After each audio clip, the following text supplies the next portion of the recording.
And we hear on the soundtrack this whole group of trainees shouting, "I want to kill somebody." How does that fit in with democracy? How is it democratic to use taxpayers' money to train children to shout at the tops of their voices, "I want to kill somebody"? That's not democratic. If they shout, "I want to defend somebody," yes, that's democratic. But "I want to kill somebody," that is demonic. Well, if you want to search for the Antichrist, I suggest you start at the Pentagon. Now, if you look at a satanic pentagram, every Masonic lodge and every church of Satan somewhere in the building has a five-pointed satanic pentagram. And if you look at the satanic pentagram, in the center of the pentagram, you see a pentagon. And the Pentagon building itself is a grandiose piece of occult architecture. And the United States, and indeed many cities around the world, are full of occult buildings. The Pentagon is orientated towards the north. This, traditionally in magic terms, is the point on the compass where the god of war, or the spirits of war, are invoked, at the north point of the compass. If you look at an aerial picture of the Pentagon, you'll see that it's a pentagon, inside a pentagon, inside a pentagon, inside a pentagon. And this is symbolic of the way secret societies set themselves up with an outer circle of members, and then you have the inner circle, and then you have the inner core. Washington, D.C.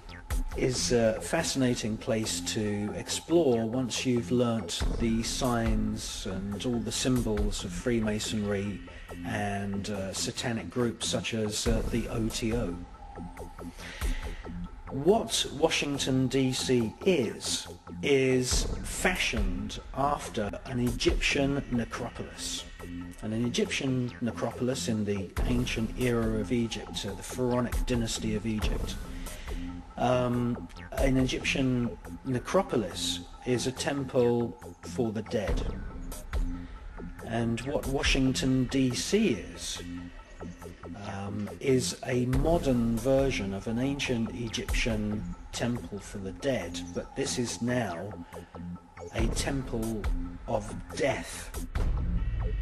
And if you want to look for satanic inspired architecture, look no further than the Washington Monument. It's proportioned after the giant obelisks of Egypt, and its height above ground is 555 feet. But it's anchored, obviously, into the ground just over 100 feet deep. The foundation runs 111 feet, about 20% of the height of the overall building above ground. If you add 20% onto 555, you end up with 666. The Washington Monument is 666 feet in totality. The other aspects of Washington, D.C. are typically Masonic. The small roads within the parklands surrounding the White House have been exposed by David Icke and many other authors as making up the shape of an owl, which is the symbol of Bohemian Grove in California, the Bohemian Club. An owl sitting on the top of a pyramid, and of course the pyramid is one of the symbols that was used by the Bavarian Illuminati. And the whole of Washington, D.C. is this modern temple for death. And the death management center is the Pentagon.